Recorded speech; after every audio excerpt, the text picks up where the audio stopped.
ఈరోజు దోసకాయ పప్పు అండి. కందిపప్పు ఈ కప్పుతో కప్పు తీసుకున్నాను.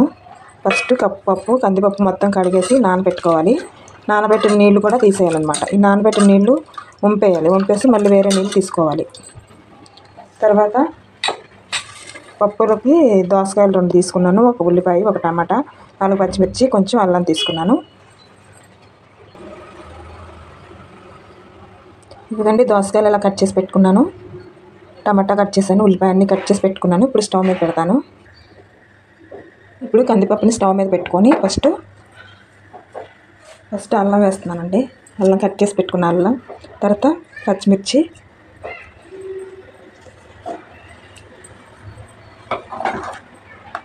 తర్వాత 1/2 టీ స్పూన్ పసుపు వేస్తున్నాను. తర్వాత కారం వేస్తున్నానండి. సరిపోయినంత కారం వేసుకోవాలి. 1 స్పూన్నర కారం వేసాను. తర్వాత టమాటాలు వేస్తున్నానండి.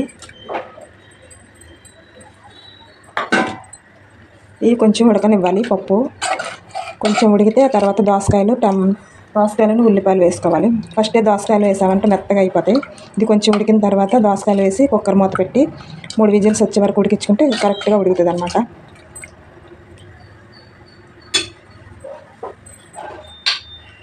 ఇప్పుడే సాల్ట్ వేస్తున్నాను. రుచికి సరిపోయినంత సాల్ట్. ఇదంతా కొంచెం ఉడకనివ్వాలి.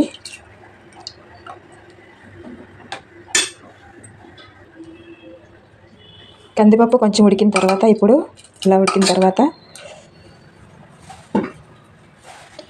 కట్ చేసి పెట్టుకున్న ఉల్లిపాయలు,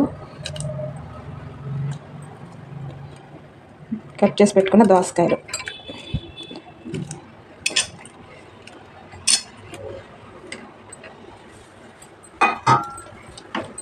వేసి ఇదన్నీ కలిపేసి లో ఫ్లేమ్లో పెట్టుకొని మూత పెట్టుకొని 2 విజిల్స్ వచ్చే వరకు ఉడికించుకోవాలండి.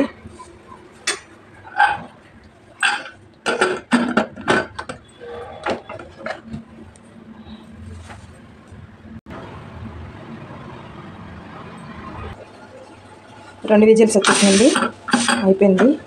తీసుకున్నాను.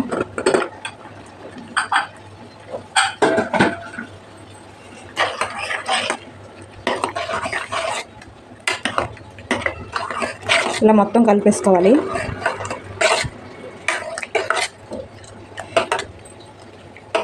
ఇది కలిపేసి పక్కన పెట్టుకొని ఇప్పుడు పోపు వేసుకోవాలండి. పోపు కోసం ఫస్ట్ కొంచెం నూనె వేస్తున్నాను. నూనె వేడైన తర్వాత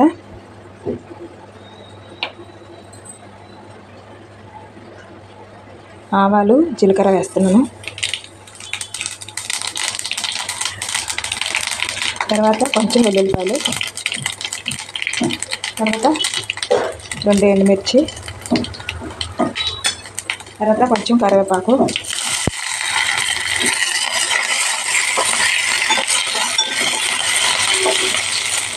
పోపు వేగిన తర్వాత పప్పులో వేసేసేది.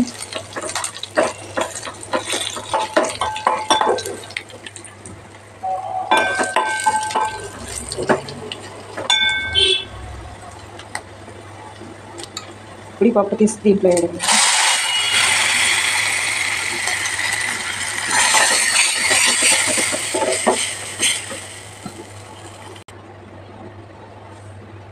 ఈ పోపు మొత్తం పప్పులో వేసేసుకొని కలిపేసుకోవాలి.